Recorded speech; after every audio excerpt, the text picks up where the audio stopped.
found what we assume is a fission reactor, 29 miles in diameter. You can see the dome there. You can see the support sections there. Have we missed anything, John? Is there something that you wanted to cover that we haven't had a chance to look at? Just let me talk a little bit about the civilization on the moon, because that's been the thrust of my... And tell us something about the glass structures that Hoagland's talking about, because he calls it glass. He said it's a special kind of glass, but do you agree with him? No. Okay, and why not? Because he's talking about, I think, the Apollo 14 pictures, and his thrust is those glass structures are domes. Right. And those domes are what contain the air. No, the air, it's a thin atmosphere, but as you know, according to Boyle's law, in an atmosphere, the lower it is, the thicker it is. So if you have, and I've had some wonderful drawings I posted, but I don't see them in here. As a matter of fact, I'm going to try and find them so that you can take a picture of them, because they draw exactly what I'm talking about. The air settles into the craters, and if you're in the crater, you can breathe fine. If you get out of the crater, it takes a little longer. But basically, the civilization of the moon starts back at Newton. Somebody has influenced our thought about the moon since the beginning of our thinking about anything. Newton, for instance, he started to venture to say that, you know, there might be more mass on the moon, and that's brought out in his 3 books now called Principia. Shortly after Newton died, somebody modified his thoughts to make what is called the Newton law of universal gravitation, which is Fg equals g times m1 m2 over r2. And he didn't come up with that. That was somebody else. He didn't think that you had to specify what the mass was. But anyway, in 1856, there was a Danish mathematician and astronomer named Peter Andreas Hansen. And he proposed, he had been researching the times and the periods of Saturn and several other things. He was very knowledgeable. But anyway, he was also looking at the moon. And he had found something strange about the moon, that when you did the predictions on where the moon should be for a particular time, for its particular mass, it was not there. And so in 1956, he went before the Royal Society, Astronomical Society, and proposed that there was a bump on the far side of the moon that was actually, the center of gravity was actually placed 57 kilometers farther out in space than had been generally realized. And for that reason, he thought that there might be atmosphere on the far side, and with this atmosphere, he thought there might be plants, vegetables, and maybe even human life. So he was regarded as a hero and a very interesting guy up until 1870, when a guy named Simon Newcomb came to Paris and told everybody that Peter Andreas Hansen was full of beans, there was not a shred of truth to it, and that even if he was right about these different times, that it wouldn't make any difference. So guess who Simon Newcomb was?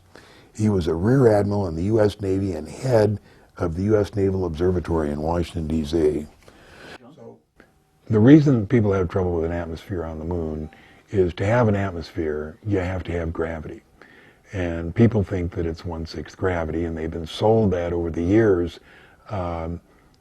Somebody has had an agenda here so that we don't think that there's any gravity on the moon, but there is. And the way it can be proven is by using the Borealis-Newton law of inverse square, which takes the size of the planets, the diameter of the planets, and the neutral point.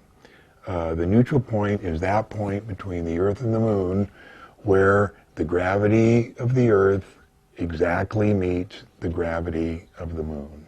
Now, NASA has traditionally told us that that's 24,000 miles. And if you work out the inverse square law with 24,000 miles, the moon does have 1/6 gravity, but the fact is the neutral point is at 43,495 miles. How do we know that? We know that because Wernher von Braun told us that in 1968. We know that because in 2 of the books of Apollo, including Apollo 17, and there was another Apollo mission, they specifically told, specifically said, here we are at 39,000 miles and and at the neutral point. So we know that it's between 39 and 43,000 miles, and either one of those would work out to be about 60 to 64% gravity Earth. So, having 64% of gravity Earth, it can hold an atmosphere. And people say, well, if it has an atmosphere, how does it keep the atmosphere? Well, the same way the Earth does. They have forests, meadows, lakes, rivers, peoples, civilizations, and it's on a band of the moon that's just beyond where we can see. And I have a picture here, but I can't find it. But it's on a band, and that's the same band that both Menger and Adamski visited. I'm pretty sure Menger actually went to the moon in 1954. They let him step out of the train and breathe the air. He's 86 years old, living in Vero Beach, Florida. I emailed him the other day to get the exact color of the moon, and if you could reach that picture, I could hold it up. It's behind the cigar box of the moon, the color picture of the... I'm sorry, John, I don't understand. Oh, the color picture of the moon. Yeah. Do you mean Dawn in the Labyrinth? Sorry, which one are you referring to? It's the long picture with the yellow sky. Up at the top? You don't mean on the wall, do you? No, behind the cigar box. Oh, here. Yeah. Thank you. Okay. Oh, I see, those cigar boxes.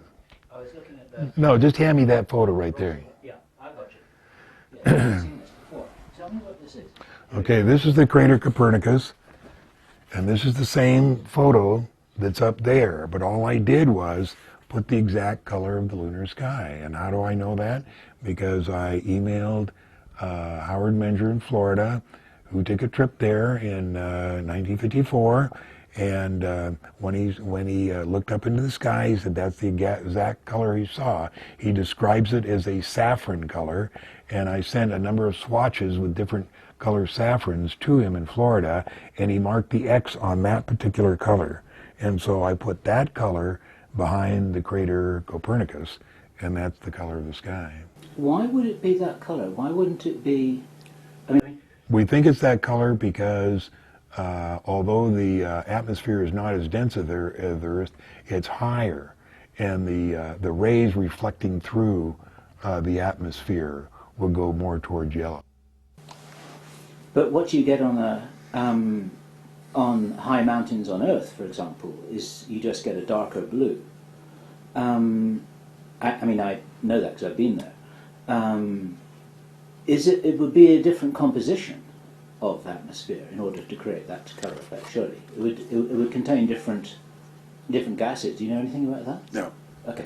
All I know is it's breathable. He stepped out, he said it was very hot, but not as hot as we're led to believe. And he said you certainly couldn't stand it for very long. But then he looked up and saw that color sky. Now, Can you tell us something about him? What is his background?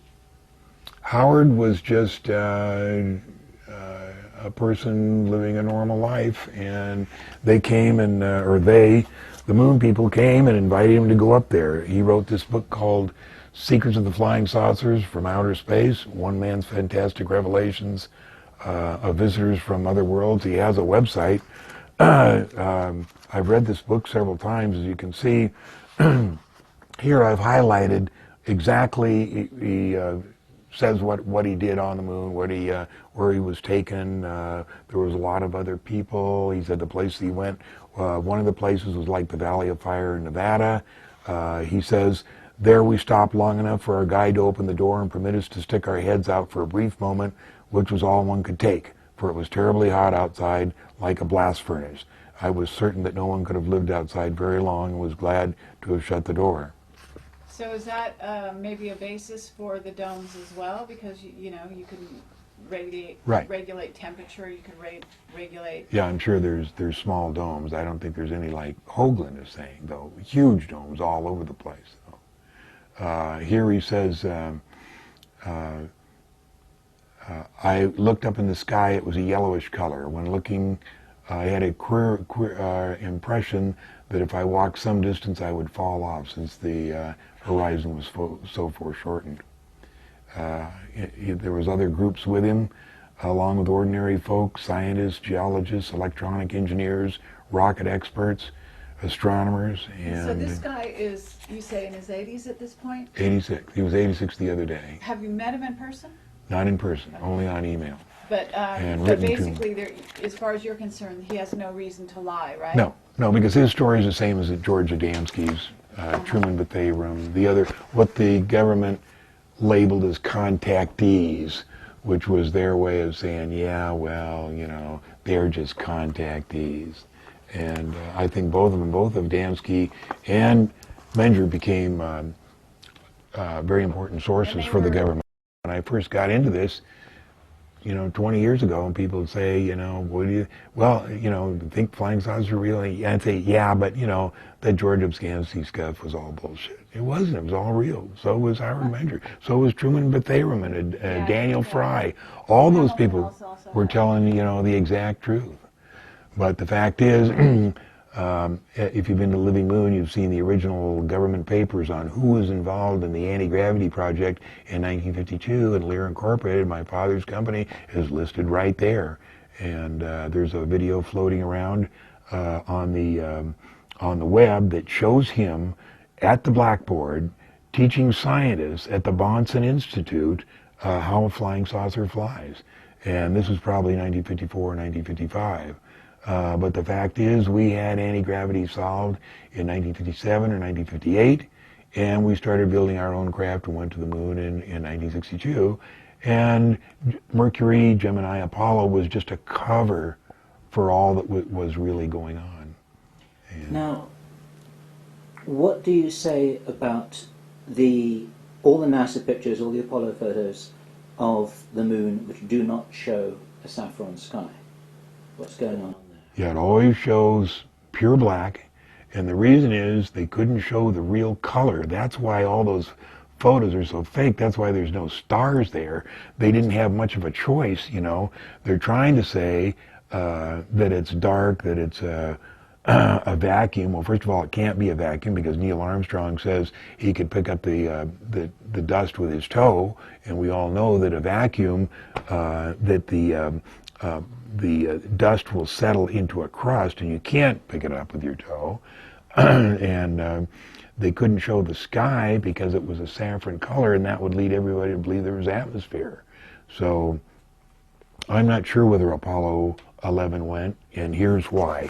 Now, it may have gone to the moon, the command service module, and may have orbited the moon, but the problem I have is they only had 22,000 pounds of fuel, and they went into an orbit that was about 50 miles by about 10 miles.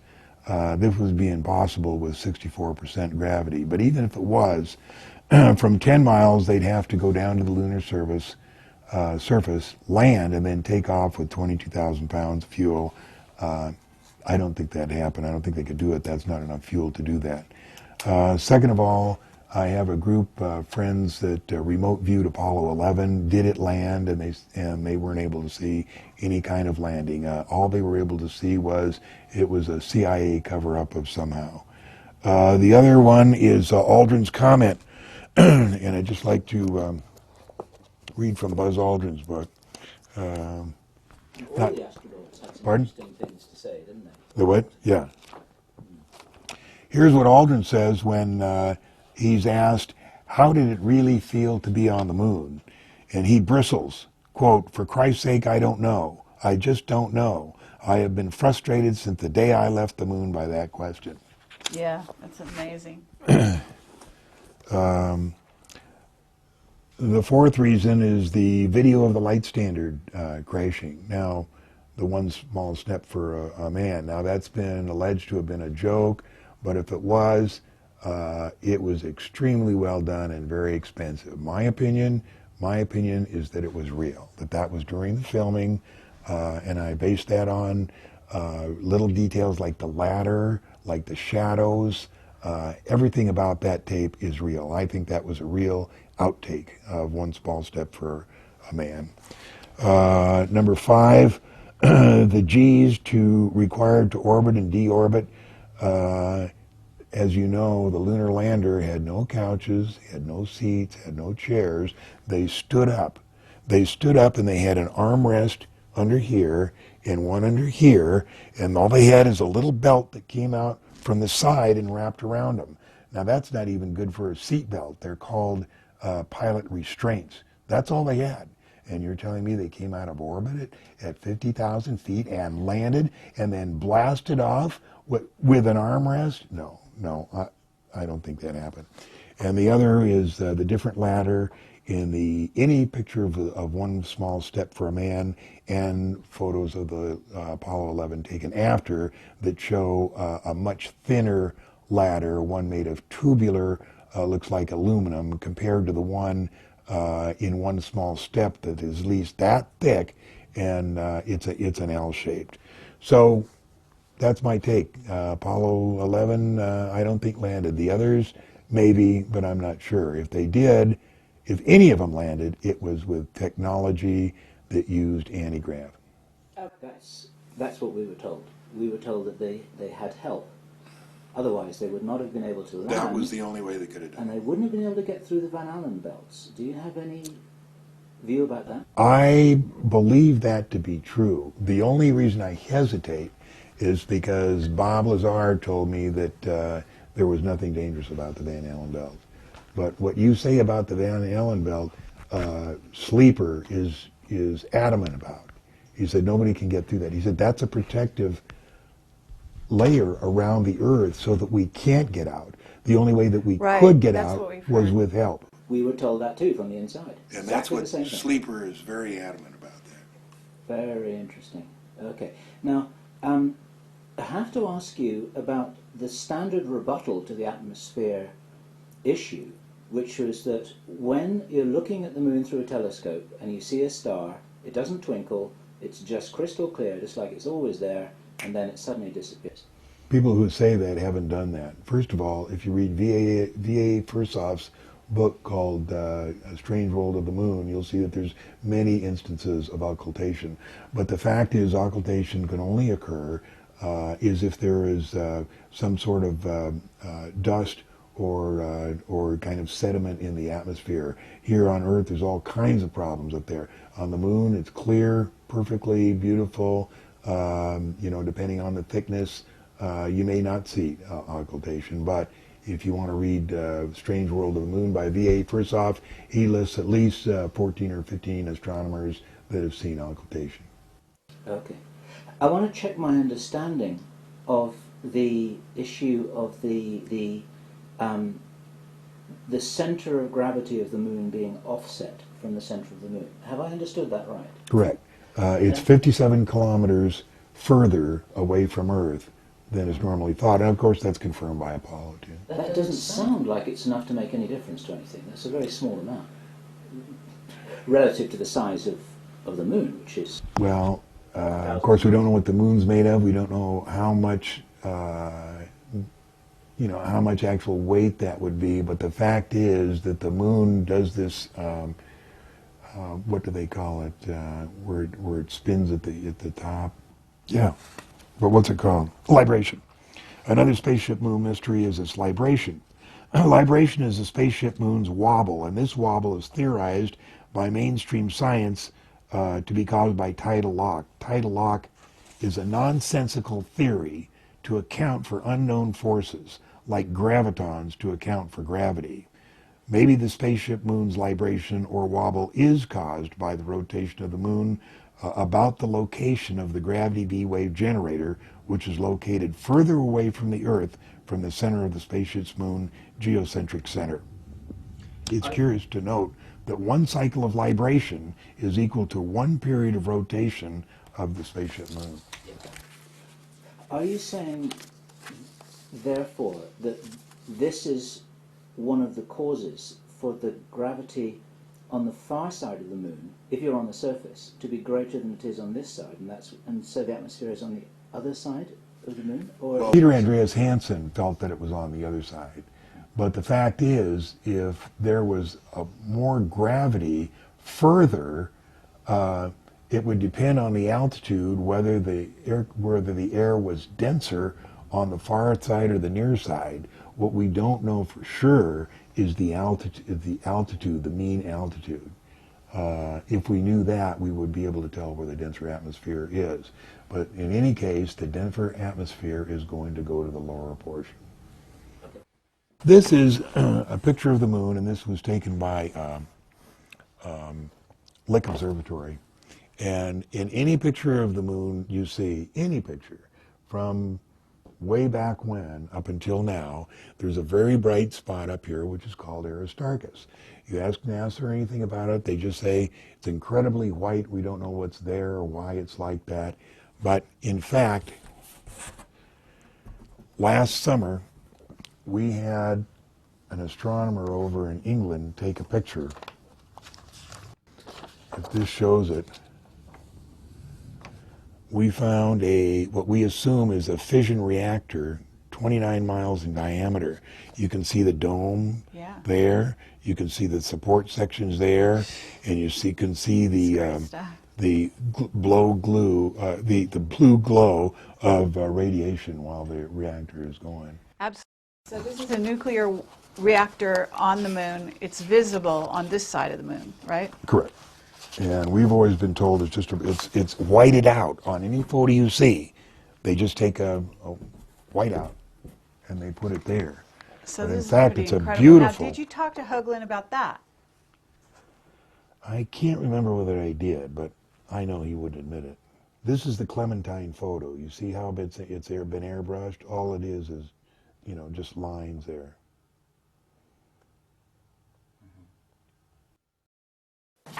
We wondered whether you had any insights, intuitions, or anything else about what happened to Steve Fossett. I flew for Baron Hilton for 3 years, both his Hawker 125 and his Learjet, and many, many times went to the Flying M Ranch. And so I'm very familiar with that, very familiar with Bern. And the fact is that the Navy Undersea Warfare Center is only 16 miles to the east. Just coincidence that it was only 2 days after I posted all this stuff on the internet about the sub, the Naval Undersea Warfare Center, and the battleship, and Hawthorne's tie-in with the underground submarine base, that Steve Fossett disappeared. So what I theorize is that he took off and was just flying down there, saw an interesting place, flew around, and the Navy commander looked up and said, "I'll bet you that's John Lear. Shoot that son of a bitch down." So they shot him down, and they went over there, and they looked and found out it was Steve Fossett, and the admiral said, "We've made a mistake. I don't want anybody ever to know about this. Get rid of the airplane and the body." Crazy. That's very crazy. But, I say that semi-tongue-in-cheek. There's no reason, for Steve Fossett to have disappeared like that. It's just unbelievable, considering the amount of money, the amount of airplanes, the amount of time that went into that search. How could he possibly disappear, The problems I have with, when he first disappeared, we heard that he was looking for, a straightaway for his car. Well, it's pretty obvious. You can look on a map, you need 7 miles, and there's not many dry lakes that are 7 miles long, and even all dry lakes are on a map, so he wouldn't need to fly around to find some accidentally undiscovered lake bed. I mean, that's ridiculous. Well, plus he's not going to fly in the mountains for that, right? No. And then, we heard that he took his watch, which had the automatic emergency signal, and then it turned out, no, he didn't have his watch. But I will say this, the stories that he was shot down over restricted areas like Groom Lake or Tonopah Test Range are just ridiculous. That's not the way it happened. I think he was recruited and sent to Mars or something. Pardon? To the moon. I said, I think he was recruited, maybe forcibly, to work on, on Mars or Moon. Very well could have been. There's some people that have disappeared I have some questions about. And the number one guy is Bob Nathan. Now, Bob Nathan was head of JPL's Viking Imaging, very well known, always accessible to the public. Bob Lazar and I went down to see him personally to ask him a question about Mars. We got badges. We were admitted personally. You know, he told us everything he knew. You know, it was easily accessible. Now you Google him on the, you Google him, and there's no record of the guy. Wow. It's like you go to Wikipedia and look for John Lear. He does not exist. And if you look into the records on Wikipedia, the only thing that said no substantiation for anything he claimed. And that's it on Wikipedia. Now you can find Bob Lazar, Bill Lear, you know, the man on the moon, Howard Menger, everybody else, but you can't find John Lear on Wikipedia. So, that's So just Bob Nathan has disappeared as far as you know. as Google. Yeah, I can't find him. And the reason I looked for him was because I was telling the story of when Bob and I went down to JPL. And the reason we went down there is Bob just got out of S4. At S4, he was shown a picture of what they call Cydonia. And there's pyramids there and a face on Mars. He was shown very clear pictures, and on the pyramids, there was no doubt. He could see doors, windows, handles, door handles, everything. I mean, it was a place where somebody lived. So our question was to Bob Nathan, were there any other pictures taken other than the two that Hoagland and DiPietro put in their book? And he said, no, not that we know of. And so then we said, well, you know, these pictures were taken at a very low altitude. Was Viking ever taken lower than the pictures that Hoagland and Pietro have? And Nathan said, yes, but we didn't take any pictures from that lower altitude. Right. So what that tells us is how compartmentalization works again. Bob Nathan knew one part of his program, but Bob Nathan is not the head of the program, you know. He just is the front man for the certain things that he does, you know. And it's the guys down in Australia, you know, Canberra, that get the original signal that tell, you know, exactly what's going on. We had a girl named Kathy Thomas that worked at Goldstone, and she used to tell us some funny stories, Bob and me, because she would get the signals from Australia. And she'd say we'd been sitting there waiting for, you know, Mars signals, and it would be 24 hours, and they'd say, they'd send a message down and say, well, you guys done airbrushing those pictures? We need them, you know. And so anyway, she invited me and Bob down to Goldstone, and we got the royal tour. I mean, we got up in the antenna and all the different places there. It was really great. Unfortunately, she got canned about 2 weeks after that, and she went to work for Raytheon up at the test site and haven't heard a word from her since. Now, Bob says he's heard from her. But once you go to work there, I mean, you don't talk to anybody.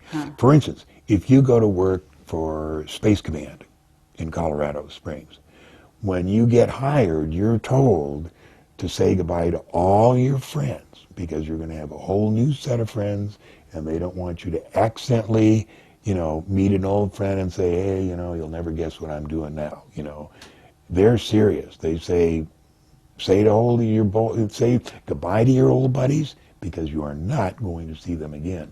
And that's how they avoid those little mix-ups like that. Wow. Incredible stuff.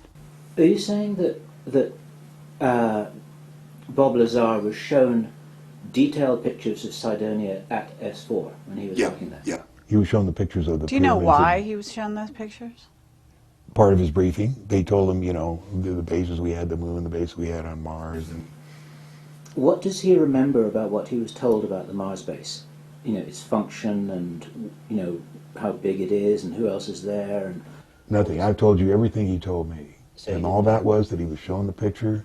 We went down to ask Nathan about it, and that's all he was told. When you decide which you're going to pursue, that's all they tell you about. In his pursuit, in his job he wanted to do, back engineer the propulsion. They don't brief you into anything else. Another interesting thing I want to talk to Dan Burrish about, you know, what sold me on Dan Burrish was the detail of the formalities. You know, when you get out of the airplane, what do they do? And Dan Burrish, I watched that videotape, you know, he spent an hour telling exactly what they do. It was so detailed, I don't see how anybody couldn't believe that stuff.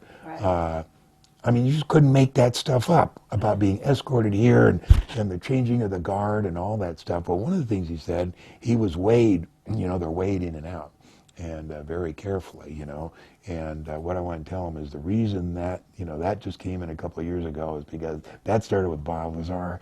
Because on one of his trips up there, he took that little 110 camera that was just about that big, and they didn't search him in those days, and he walked right into S4 with it, and he had a chair, and he leaned back like that, and he put it up into the leg. And then he was going to take a picture and bring it out, but he had his problem before he got it out. So after he left, somebody found that camera, and that's when all the weighing started. That's a great story. Okay, John, I have one last question. Okay. You flew for years and years and years, right? As a major airline pilot, okay? So you were up there quite a bit. Mm-hmm. Did you ever see a UFO when you were flying? As I explained to people, when you're flying, you're not looking for UFOs. You're looking at the instruments and seeing where you're going, or, in my case, sleeping. So, and then at night, when it's easier to see UFOs, you're not looking outside. First of all, you've got a brightly lit instrument panel here, and it's reflecting on the window, and there's all kinds of reflections around. You're paying attention to what's going on, or, like me, sleeping, and so it's very difficult. You wouldn't notice. You wouldn't have the chance to notice a UFO. You would have to put your face up to the window and cup your hands, and who's going to do that, Right. But yes, there's twice I saw UFOs. Once was in 1966 on descent into Los Angeles in a Learjet over Palm Springs on that long descent through Panning Pass. And I was descending, and I saw a white object going left to right across the front of me, and it looked exactly like an M2F2, and that's the flying bathtub that, the $7 million man crashed in. Remember that series? It didn't have any engines, or it had a little engine, but that was for landing, and it looked like a flying bathtub. You mean the $6 million man, right? Yeah. Yeah. And so when I landed, I even took the time to call the chief pilot of Learjet, Hank Beard, and I said, hey, you're never going to believe what I saw. The M2F2 passed me today, going into Palm Springs.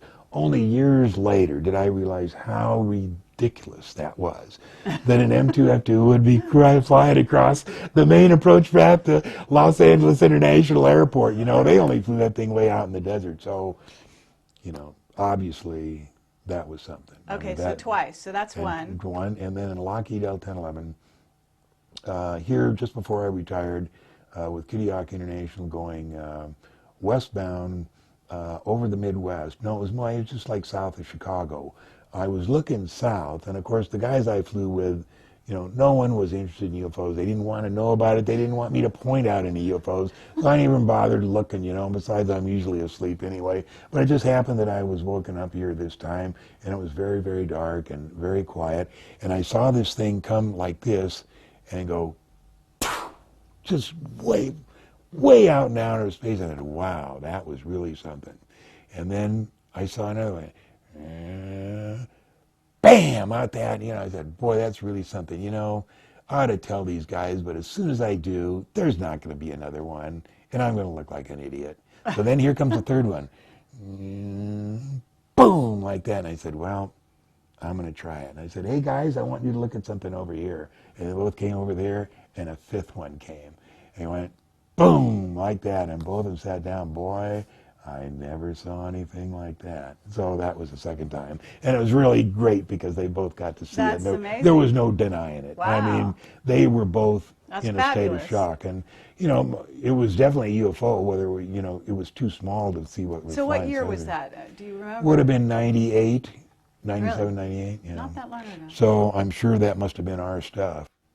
Okay, so people say, okay, John, there's flying saucers and reptilians and secret bases and secret satellites, and we did our own 9/11. We bombed ourselves, and there's wars, and you say there's nuke wars incoming. What are we supposed to do with all this? I mean, what's the point of all this? The point of all this is to try and advance in your life, and the way that you can do that is to try and live your life without envy, hate, or greed. Also, to spend as much time with your family and tell them how much you love them. That's really all we can do. We can't be responsible for the bad guys. We can't be responsible for the children that are having so much trouble in the world. We can't be responsible for the nuclear wars that are going on. All we can do is be responsible for ourselves. And that's to live our lives without envy, hate, or greed, and to tell each member of our family how much we love them, and to tell them that every day. I try without living without envy, hate, and greed, but there sure are a lot of assholes out there. So, That's great. the I think part- we'll make that our ending. but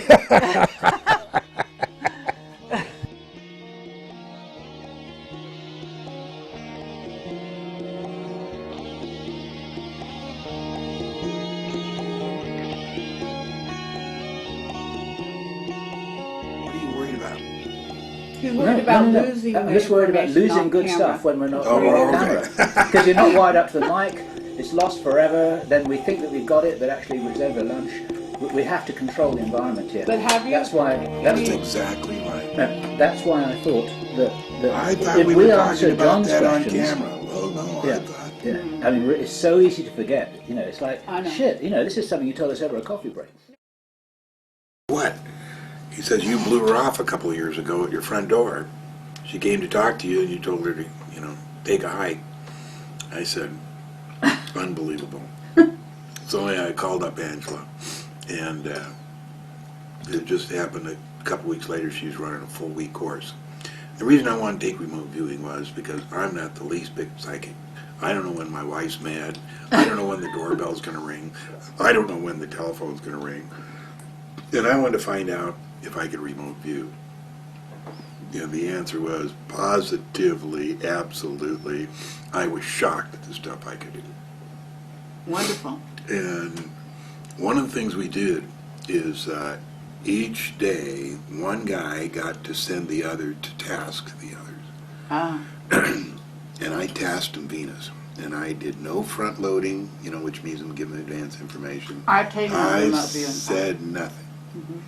And at the end, I had to laugh because everyone, when they went through cool down, said, "Wow, what a place! I'd love to go there," because it's beautiful there. Oh, that's great. And it was really satisfying to do that. Cool. Yeah. Well, see, there you go. What happens in the late 50s, we had a couple Navy people who used a balloon checking out the atmosphere of Venus, and they said there's probably an atmosphere and, for all intents and purposes, probably life there. So whatever reason, we had to put a stop to that. And I theorized that they got some general around a table like this with his aides, and he was telling them, so here's the plan. We got to be sure that nobody believes there's life on Venus. So I need you guys to give me some ideas now. Let's think this through. And so one guy says, how about an atmosphere of sulfuric acid? And the guy says, good, I like that. Atmosphere of sulfuric acid. Now, come on, guys, let's think outside the box here. What else? Well, how about volcanoes, exploding volcanoes? Better yet, we'll make a volcano every square mile on Venus with lots of lava flowing around. Okay, come on, let's get some more ideas here. How about how about 90 bars of pressure? That's good, 90 bars of pressure. Nobody could live, with 90 bars of pressure, 90 times the pressure on Earth. He says, I think we got a good program here. And so one of the captains says, General, I don't think anybody's going to believe this bullshit. I mean, how could that all happen to a planet, so close to us? I mean, why would there be sulfuric acid and exploding volcanoes, and 90 bars of pressure? And the answer says, don't you worry about that, son. If we say it loud enough and long enough, they'll believe it. And so that's how the new planet, Venus planet, was born.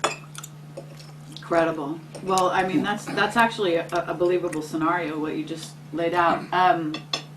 But both Adamski and Menger, I think they both either saw it or went there. Well, there's also supposed to be some, White House? This is Valiant Thor. This is the stranger at the Pentagon. Oh, Val Story. Thor? Val Thor, yeah. Yeah, Val Thor that was told by Frank Stranges, who wrote this book called Stranger at the Pentagon. And if I remember right, I haven't read the book, if I remember right, Val Thor was supposedly from Venus, and that was before they decided to cancel the Venus story. Right. What do you know about that? Only that Val's ship was supposed to be parked right out here at Lake Mead. And I have the coordinates, so you can go right up there and see where it was. Oh. But that's all I know about Val Thor. But One of the people who we met after we interviewed you was Bob Dean, who you must know quite well. Wonderful man. He told us that the aliens who the authorities were most worried by were the ones who are indistinguishable from ourselves. Right. And who were walking the corridors of the Pentagon and in government and in the military and, walking down the street and you'd never know the difference. Have you heard anything Have you about heard that? there are aliens like that. But the problem is, we allied ourselves with the wrong aliens. We think that the Greys are our enemy. And that's why we built those 12, or at least 12, weapons-based platforms for the direct energy weapons that circle the globe now. And we started in 1968 before Apollo ever went. And we've been building it ever since. And what they intend to do, and when I say they, I'm talking about the nasty NASA Nazis, is if they can't get rid of the Greys, they're going to blow up Earth because they don't want the Greys to have what they consider the prize. They don't understand that there's billions of Earths. There's billions of Earths just identical to us, all in various stages of development, and they think they're going to destroy Earth, and they're not. Now, in support of that story, one of the first things Bob told me that night was he saw a message that we sent to the owners of the Greys, and it was, either you help us get rid of the Greys or nobody's going to have Earth. And that's when Bob told me about this super weapon that we have that could destroy a continent half the size of South America. And since then, I've heard, really knowledgeable guys say, yeah, we have some really frightening weapons, and I'm not sure how it's going to turn out. So the plan is, the guys who run all of this stuff are going to destroy, the plan is to destroy us if they can't get rid of the Greys.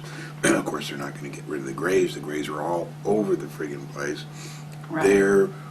I can't say they're beneficial. They have a job to do, and that's to take care of the containers. Sometimes it's good, sometimes it's evil.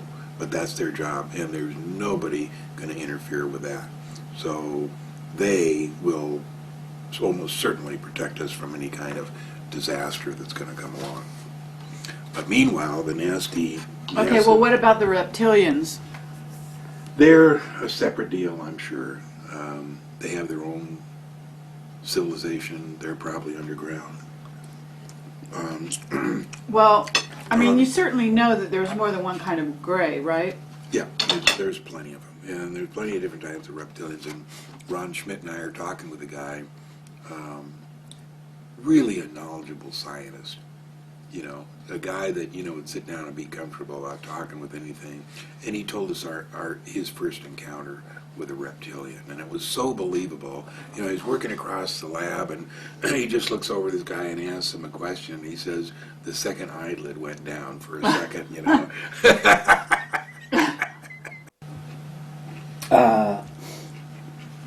Contacted by somebody who's a scientist who actually is a nephew of one of the ex-CIA directors. He's a solid, very smart guy. Mm-hmm. And he went in just for a couple of days at one point to do a particular technical job in Dulce. This is how this little conversation started. And as part of his briefing for going to Dulce, he was told about what he should do if he should encounter a reptilian. This is part of the briefing, very matter of fact. And what he was told is that if you encounter one of these guys, you drop your hands with your palms open to show that it's a gesture of supplication. It shows that you're not a threat. So you don't do that. You do that. And he said that that's what you do with these guys, and then they'll leave you alone. And he did encounter one of these. He encountered one reptilian in silent communication with one grey, and just on one occasion, just for a few moments.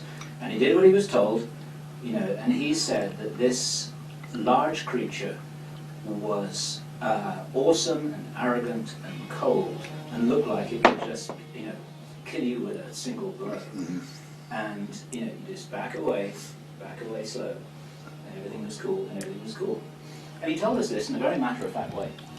Absolutely, And, I believe it 100%. It sounds like does that match with what you know? many stories I've heard.